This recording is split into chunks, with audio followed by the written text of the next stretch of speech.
Developed by Rockstar North and published by Rockstar Games, Grand Theft Auto 3 is the fourth installment in the Grand Theft Auto series.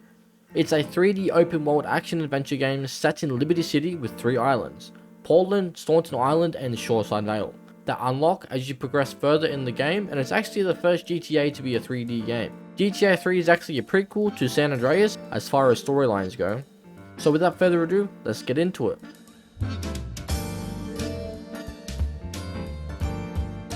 The start of the game shows us a bank heist going down in Portland, with Miguel being the getaway driver. Then the criminals come at the back door and we're introduced to Catalina, some random guy and Claude.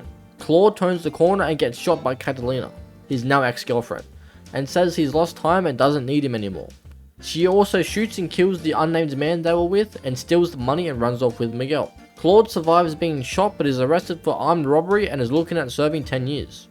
He's being transferred and the convoy gets ambushed by the cartel, and they rescue an old oriental gentleman while Claude and 8-Ball get out free. 8-Ball introduces Claude to Italian mobster Luigi Gottarelli, who is a part of the Leone crime family. Luigi orders Claude to pick up his girl Misty for his first job and bring her back to his club. There's a new drug on the streets called Spank. The dealers have been selling it to his girls at the harbour. He orders us to go take care of it. Say no more. We are then introduced to Joey Leone, the Don's son. Misty is Joey's regular girl, so Luigi orders us to pick her up and take her to him. Seems Luigi has put in a good word for us, so Joey might have some work for us. Now we are introduced to the payphone side quests. The person behind the payphone missions in Portland is a man by the name of Marty Chongs. He runs a factory called Bitchin' Dog Food. The first mission he assigns us is to pick up his bank manager that's been bumping up his loan repayment so he can cut a slice. He takes care of him. The next assignment is to pick up some boys he hired to rob his house so we could claim on insurance, but are threatening to tell the insurance if they don't get a cut. He takes care of them. The second last assignment is to pick up his wife, as his business is going to go under if he doesn't get some cash soon, and his wife has an insurance policy and all she's meant to him is money. He takes care of her. The final assignment is to pick up someone his wife was having an affair with, who Marty owes money to. He doesn't take care of him. Joey gives us our first job. There's another crime family, the Forellis, who owe Joey money but haven't paid him back. One of the boys is eating at a bistro and he orders us to take his car and rig it with a bomb. What a way to go. Luigi orders us to go take care of a rival gang member pimping out girls on his turf, so we do. The final assignment from Luigi tells us to pick up a bunch of girls on the street and take them to a police ball happening. With Luigi's questline done, it was time to finish off Joey's questline. He orders us to take out a man pushing drugs for a rival cartel by the name of Chunky Lee Chong. The area he's in is triad territory, so it was going to get spicy. And it did. The next assignment, Joey orders us to hit a payroll van, but we have to ram it as bullets won't do anything to the armor and deliver it to the docks. After that mission is completed, another set of payphone missions are unlocked in Hepburn Heights, assigned by Diablo's gang leader, Lover El Bureau. Funnily enough, the first mission set by him is a street race, and boy do those races race dirty. Joey then introduces us to Tony Cipriani, another member of the Leone crime family, and are ordered to become his chauffeur and help him take care of stuff. Lover El Bureau orders us to take out some men that are threatening to cut off his doodle if he doesn't give them a cut from his exotic entertainment business in a creative way through a bomb in an ice cream truck. Joey orders us to pick up a car stuffed with a dead body inside and take it to the crusher to dispose of the evidence. However, the family of the deceased man are waiting for us and don't make it an easy journey. Tony wants war with the triads, so he orders us to pick up grenades from 8-Ball and destroy the triads' laundry vans. Tony's laundromat finally agreed to pay their protection money, so he orders us to go collect the cash and to not be afraid to take matters into our own hands if shit goes down. And that's exactly what happened. Joey orders us to be a getaway driver for his boys who are trying to hit a bank. Lover El Bureau's car got stolen and burned by some triads and orders us to go on a rampage to give them the same energy. Salvatore has called a meeting. Tony orders us to get the limo from Joey's garage and pick up Joey, Luigi and himself along the way to Salvatore's mansion. Salvatore tells us we're not powerful enough to be a part of business talks yet, so he orders us to take his girl Maria out and chaperone her while the boys talk business. The Mafia and the Triads are at war, and Tony orders us to take his men and take out Triad warlords to establish dominance. Lover El Bureau orders us to follow a van that got hijacked, but the back doors were left open because the thief was on drugs and his favourite magazines fell out, and to take him out once we find him. Tony wants to finish off the Triads once and for all and tells us to drive a garbage truck rigged with the bomb to that fish factory and shut it down for good. Salvatore is suspicious on how the cartel know everything they're up to before it happens. He suspects someone by the name of Curly Bob and wants us to tail him to find out what he's up to. Salvatore acknowledges that the cartel are much more powerful than them right now because of the spank stuff being pushed on the streets, and orders us to destroy the boat it's being made on as a personal favour to him. Salvatore wants us to get rid of some evidence around the corner from Luigi's club before celebration for blowing up the boat can happen. But turns out this was a setup and he wanted us dead because of what Maria said. We are then introduced to Yakuza code leader Asuka Kaisen and unlock the next island, Staunton Island. The Callahan Bridge is now repaired and can travel to and from Staunton using it. Asuka wants us to prove our ties to the Mafia are severed by killing the Don Salvatore. Proving our worth, a new payphone questline opened up assigned by the name of King Courtney, who's the leader of the Yardies gang. To prove our worth, we do a bunch of jobs for him ranging from racing yellow Yardies to taking out members of a rival gang to boosting rival gang cars. The last mission by him gave us our first taste into what Catalina's up to. She's working with the cartel who are involved with the spank drug business and set up Claude to die. Asuka introduces us to her brother Kenji. She orders us to find the FBI that are spying on them that are trying to get evidence on Salvatore's murder. A reporter seems to be sniffing around and figuring out what happened with Salvatore, and Asuka orders us to take him out on a boat. Asuka orders us to take his paycheck to a corrupt cop who goes by Ray Machowski for a job he did for them. Asuka and Maria went shopping and Asuka was informed that the driver was an undercover cop and orders us to take him out. Kenji gives us our first job and orders us to break out a fellow Yakuza member from the police station.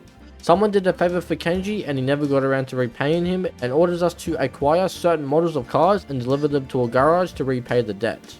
The Yardies and the cartel are doing business and don't plan to leave them alone. Kenji orders us to interrupt the meet and do a drive-by. Kenji orders us to collect the money from the businesses that have protection from them, except one has an issue. While we take care of the gang that robbed the guy and everything's sweet. Well, we thought it was. Kenji wasn't happy with us for when we found out that even though we successfully framed the Yardies for murdering the cartel, they still managed to convince the cartel to ally with them, and ordered us to take out the Yardie dealers to prove our worth. Ray's former partner took bribes and squealed to the cops and orders us to torch his witness protection house and take care of him. Ray has a friend who used to be in the army. The cartel robbed him and were coming back for more, so we ordered us to help him out at the army base. Ray knows someone who's involved in some legal trouble and the prosecution has some rather not so great photos of him, and the evidence is being driven across town. He orders us to ram the car, collect the evidence and torch the car once we have it. Ray thinks his partner's a rat and orders us to get a boat and find where he is and take care of him for good. Ray is not happy that his former partner managed to survive even though we took care of him and orders us to take care of him properly this time. He's being transported in an ambulance with a full body and flame redundant cars. We meet Donald Love, who's a billionaire mogul. Remember the old Oriental man from the start of the game? Yeah, he knows him and says the cartel has kidnapped him and orders us to take care of it and get him back. Donald talks about real estate prices going down when there's a gang war going on, so he orders us to take out Asuka's brother Kenji, but grab a cartel car to make it look like them. Donald yaps about how certain material is hard to import, so he's paid the pilot of a plane to drop some packages over the bay and orders us to pick it up with the boat when it happens. Ray starts freaking out because he's become a marked man by the CIA because they have an interest in Spank and don't like Ray messing with the cartel. So he orders us to take him to the airport so he can get out of the city. Donald tells us the packages we retrieved from the river was a decoy and that the real package was inside a plane all along but was seized by authorities and was stripping the plane down until he intervened at great personal expense. Then orders us to head to the airport to retrieve the package, which by the way unlocks the next and final island for it, Shoreside Vale. But the package sent us on a wild goose chase where we ran into Catalina and Miguel. It seems Asuka took the bait and thinks the cartel murdered her brother. Donald's Oriental friend needs an escort while he's taking Donald's latest acquisition to be authenticated and orders us to escort him and make sure he gets there in one piece. Yeah, he somehow did. Donald's friend seemed to have run into trouble with SWAT. He orders us to get in the security van and act as a decoy and leave the cops away from his friends. And then the motherfucker just dips with the Oriental gentleman. Yeah, no worries mate. Talking with Asuka, it seems Catalina fears Claude's revenge plot and has hired 3 different death squads around the city to take Claude out. So Asuka says to be the bait and lure the death squads to the Yakuza to take care of them. It seems the rabbit hole for Spank goes deeper than street dealing. According to Asuka, she says the cartel have a front company, a coffee company selling the drugs in their stores as well as their usual copy, and orders us to take them out across the 3 cities. Maria manages to extract some information from Miguel regarding Catalina in the sense that there's a plane carrying her stuff that we get ordered to shoot down as it's coming in and pick up what we need from it and stash it. Returning to the construction site after that mission, Miguel is dead and so is Asuka. A note is left by Catalina. She's taken Maria hostage and says if he wants her back to bring a 500k to the cartel mansion. Catalina and Claude reunite, but it's not long until she runs off with the ransom money and takes Maria with her. Fighting through the cartel, we eventually take Catalina down and save Maria, and that's the game over. There's something that happens at the end though, that no one is really sure as to what happened. Hair is ruined. I mean, can you believe it? This one cost me $50. With the main story plot out of the way, let's get into all the gangs that are in the game and the rivalries and the history with them.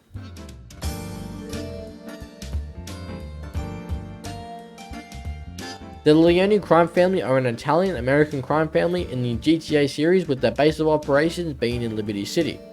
The members consist of Salvatore, the Don, Tony Cipriani, Joey Leone, Luigi Gottarelli, Mickey Hamfist, Vincenzo Silli, Mike, Maria, Lou Scannon, and Ray. Some of them don't appear in the game. They specialize in drug trafficking and smuggling, gambling, prostitution, protection, auto theft, contract killing, robbery, extortion, bribery, loan sharking, money laundering, union corruption, and counterfeiting. You get the idea. They're a strong crime syndicate and run most of the city that isn't run by the triads.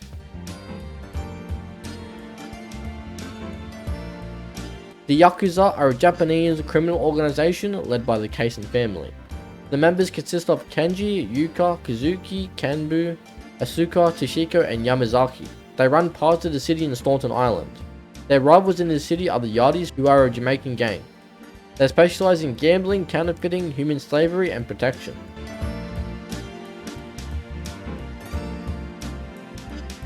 The Diablos are a Latin American gang that hang around the Hepburn Heights area of Portland. The members consist of El Bureau, Cruz Vorman, and Scarelli. They specialize in burglary, pornography, prostitution, and underground street racing. Though there isn't a lot to this gang as they aren't directly involved with the story, but the only interactions you have with the gang is when you're doing payphone missions for El Bureau. Their dress code is a red bandana with a dark blue shirt and light blue jeans, or a blue bandana, dark blue shirt, and olive jeans.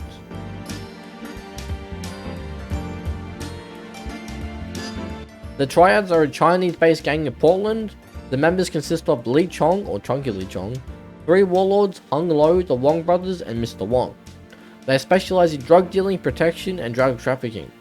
Claude never really got to form an alliance with them as he begins working for the Mafia basically straight away, and the Triads rival everyone Claude does jobs for, so it's a lose-lose either way. But they pretty much got weakened once their warlords got taken out and the fish factory was destroyed. Which, ironic fun fact, the fish factory the Mafia used to own before the Triads destroyed it and made it into their thing and so on.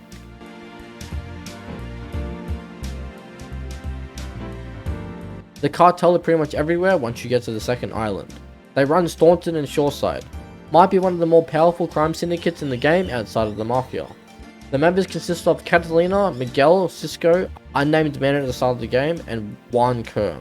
They specialize in the drug trade, wet work, robbery, smuggling, and kidnapping. They rival pretty much everyone apart from the Triads.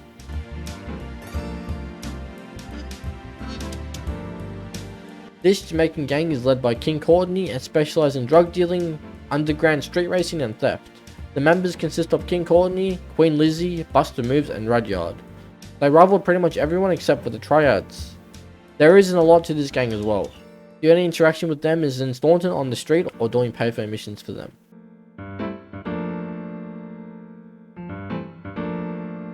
The Forelli crime family is an Italian-American crime family based in Liberty City, alongside the Leone crime family.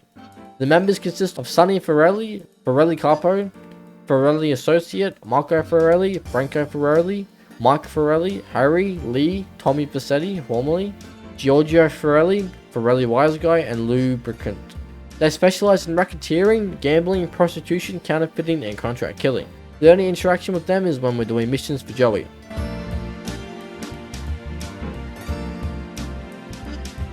Something I forgot to mention, which is the main part of the storyline, is Spank. Spank is Rockstar's take on cocaine, just altered for obvious reasons. It makes people insane like any drug. Best seen in the mission Kingdom Come with the suicide bomber.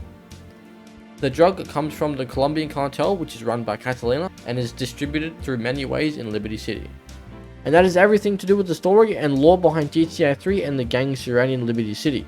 Hope you enjoyed. If you did, please be sure to leave a like and subscribe if you're new for more content like this, and I will see you later on the next one. Peace.